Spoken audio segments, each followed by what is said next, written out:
नमस्कार, नयन मराठी रेसिपीमध्ये मी नयन सर्वांचं खूप खूप खूप मनापासून स्वागत करते। तर आज आपण वाळवणातली रेसिपी बघतोय, ती म्हणजे साबुदाणा बटाटा चकली। बऱ्याचदा आपण ही चकली बनवतो, पण ही चकली तळल्यानंतर खुसखुशीत न होता अगदी कुडकुडीत लागते। तर खुसखुशीत चकली कशी बनवायची यासाठी ह्या व्हिडिओमध्ये मी काही टिप्स तुमच्यासोबत शेअर केल्या आहे। त्या म्हणजे साबुदाणा कसा भिजवायचा, तो शिजवायचा कसा, कारण साबुदाणा आतपर्यंत भिजला तर आपली चकली ही खुसखुशीत होते। त्यामुळे व्हिडिओ संपूर्ण बघा, आवडला तर एक लाईक नक्की करा। रेसिपी सुरू करतोय, पण त्याआधी एक छोटंसं निवेदन आहे। नयन मराठी रेसिपी या चॅनलवर तुम्ही नवीन असाल तर चॅनलला सबस्क्राईब करा आणि व्हिडिओ खालील जे घंटीचं बटन असतं ते दाबायला विसरू नका, म्हणजे नवीन व्हिडिओचे नोटिफिकेशन तुम्हाला सर्वात आधी मिळतील। रेसिपीला सुरुवात करू।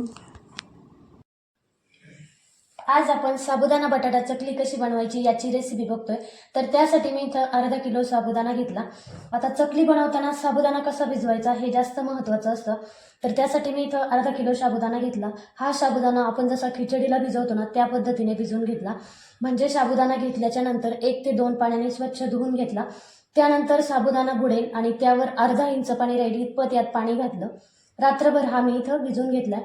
साधारण 5 ते 6 तास आपल्याला हा साबुदाणा भिजवून घ्यायचा, म्हणजे अगदी आतपर्यंत हा साबुदाणा भिजला जातो। तर आता 7 ते 8 तासानंतर तुम्ही बघू शकता अगदी मोकळा असा आपला साबुदाणा तयार झालाय। तर आता आपण साबुदाणा भिजवून घेतला। यानंतर अर्धा किलो साबुदाण्यासाठी आपण 1 किलो बटाटे इथं उकडवून घेणार आहे। आता बटाटे उकडून घेतोय आणि एका बाजूला आपण साबुदाणा शिजवून घेणार आहे। आता आपण साबुदाणा भिजवून घेतला, त्यानंतर इथं 1 किलो बटाटे मी इथं उकडून घेतले। आता हे बटाटे आपण किसणीने किसून घ्यायचे किंवा मग पुरणाच्या चाळणीने बारीक करून घ्यायचे। तर आता बारीक करून घेऊ। तर त्यासाठी मी इथं खाली एक पातेलं घेतले आणि त्यावर ही पुरणाची चाळणी घेतली। बटाटे मी अर्धे अर्धे करून उकडले होते, म्हणजे आपल्याला किसायला सोपं जातं। तर मी इथं स्मॅशर घेतलं आणि जसं आपण पुरण बारीक करतो त्या पद्धतीने हे बटाटे स्मॅश करून घ्यायचे।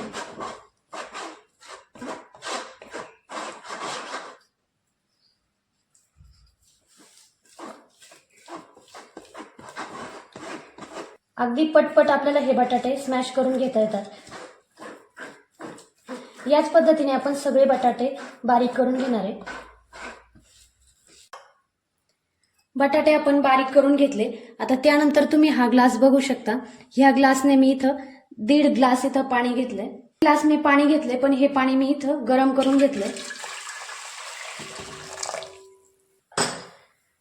पाणी थोडंसं कमी गरम होतं, तर मी थोडंसं गरम करून घेते। त्यानंतर आपण यात साबुदाणा टाकून घेणार आहे। आता आपण पाणी गरम करून घेतलं होतं, पाण्याला लगेचच उकळी आली।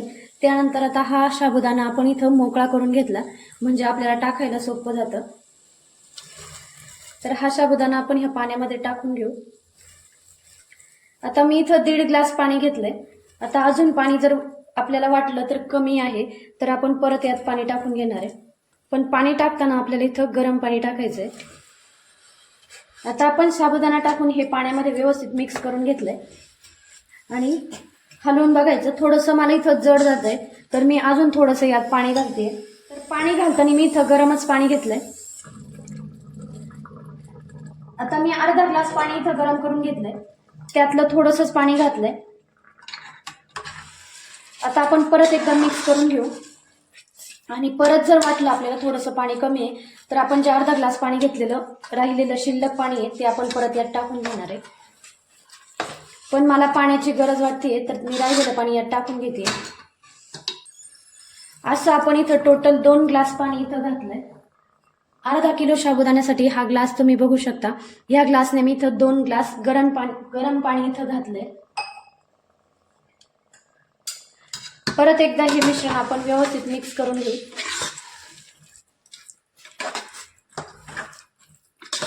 आणि हे मिश्रण आपल्याला शिजवून घेताना गॅस बारीक ठेवायचा आहे, म्हणजे ते आतपर्यंत शिजलं जातं। आता हे मिक्स केलंय।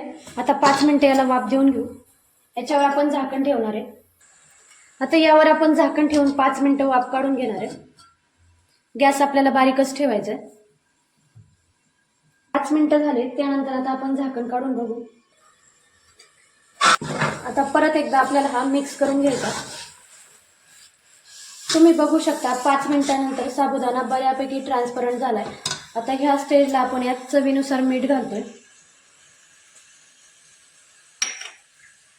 त्यानंतर लाल तिखट.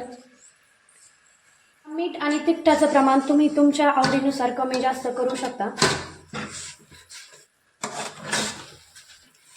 मीठ खूप जास्तही घालू नका, कारण वाळल्यानंतर ह्या चकल्या बारीक होतात, मग अजून थोड्याशा खारट लागतात. त्यामुळे मीठ घालताना थोडंसं बेताने घालायचं. आता हे व्यवस्थित मिक्स करून घेऊ. तुम्ही लाल तिखटाऐवजी हिरवी मिरची बारीक करून घातली तरी चालेल, किंवा आता तिखट आणि मीठ आपण यात घातलंय.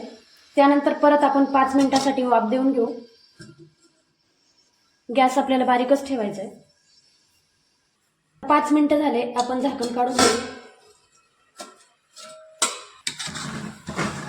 आता परत एकदा हा साबुदाणा आपल्याला तळापासून मिक्स करून घ्यायचा आहे.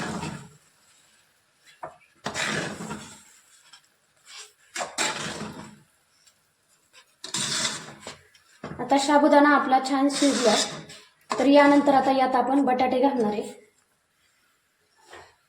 आता गॅस मी बंद केलाय आणि जो आपण बारीक करून बटाटा घेतला तो यात टाकून घेऊ. आता बटाटा आपण साबुदाण्यामध्ये मिक्स करून घेणार आहे. अगदी तळापासून हा आपल्याला व्यवस्थित मिक्स करून घ्यायचा आहे. जर आपल्याला वाटलं की हे मिश्रण थोडंसं घट्टसर आहे, तर अजून थोडंसं यात गरम पाणी टाका, पण मिश्रण खूप जास्तही पातळ करू नका. आता आपण हे मिश्रण व्यवस्थित मिक्स करून घेतलंय. तुम्ही बघू शकता अगदी ह्या पद्धतीचं आपलं हे मिश्रण तयार झालंय. आता आपण याच्या चकल्या पाडून घेणार आहे. आता त्यानंतर मी इथं सोऱ्या घेतल्या. आता ह्या सोऱ्याला मी आतून थोडंसं, अगदी थोडंसं तेल याला लावून घेतलंय. आता यानंतर आपण यात मिश्रण भरतोय.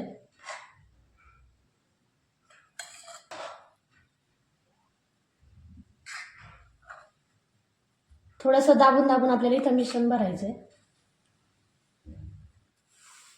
आता ह्या सोऱ्यामध्ये आपण हे मिश्रण भरून घेतलं.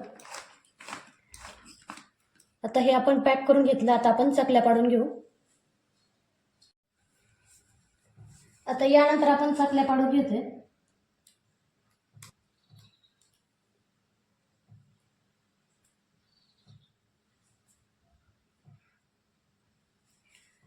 आपल्याला इथं चकल्या पाडून घ्यायच्या आहे आणि चकल्या पाडत असताना आपल्याला थोडासा गॅप ह्या चकल्यांमध्ये ठेवायचा आहे. अगदी छोट्या छोट्या चकल्या आपल्याला इथं पाडून घ्यायच्या. आपण जशा भाजणीच्या चकल्या चिकटवून करतो तशा करायच्या नाही. थोडासा गॅप यामध्ये ठेवायचा आणि ह्या चकल्या पाडून घ्यायच्या. माझ्या सोऱ्याला थोडासा प्रॉब्लेम आला, त्यामुळे मी दुसऱ्या सोऱ्यामध्ये हे मिश्रण ट्रान्सफर करून घेतलं आणि आता आपण याने चकल्या पाडून घेतोय. अगदी छोट्या छोट्या चकल्या मी इथं तयार केल्या. तर याच पद्धतीने आपण सगळ्या चकल्या पाडून घेऊ. अशाच मी सगळ्या चकल्या तयार करून घेतल्या. चकल्या छान आपल्या उन्हामध्ये वाळवून तयार झाल्या. 2 ते 3 दिवस आपण ह्या उन्हामध्ये छान कडकडीत अशा वाळवून घेतल्या. तर तुम्ही बघू शकता छान वाळवून तयार झाल्यात. आता ह्या आपण हातावर मोडून बघू. त्याचा लगेचच तुकडा होतोय, म्हणजे ही चकली छान वाळली आहे. जर चकली वाळली नाही तर ती अशी थोडीशी हातावर घेतल्यावर पटकन ती मोडत नाही. यावरून आपण ओळखायचं की आपली चकली कडकडीत अशी वाळली आहे. यानंतर आता आपण ही तळून घेऊ. यानंतर आता आपण चकली तळून घेतोय. तर त्यासाठी मी इथं गॅसवर एक कढई गरम करायला ठेवली. आपण तेल गरम करायला ठेवले. तेल छान गरम झालंय. त्यानंतर आपण चकलीचा छोटासा तुकडा यात टाकून बघू. तर तो 1 सेकंदानंतर लगेचच वर येतोय, म्हणजे आपलं तेल छान गरम झालंय. चकली तळण्यासाठी एक टिप्स नक्की लक्षात ठेवायची. आपलं तेल छान गरम झालं पाहिजे, म्हणजे चकली व्यवस्थित तळल्या जाते. तेल जर आपलं तापलं नाही तर चकली आपली कुडकुडीत होते.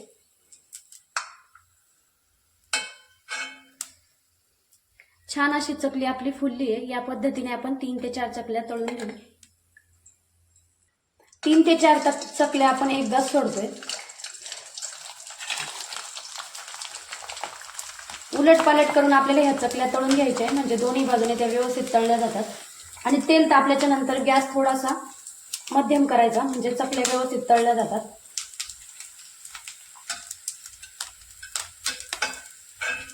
अगदी दुप्पट अशी फुलून आपली चकली तयार झाली.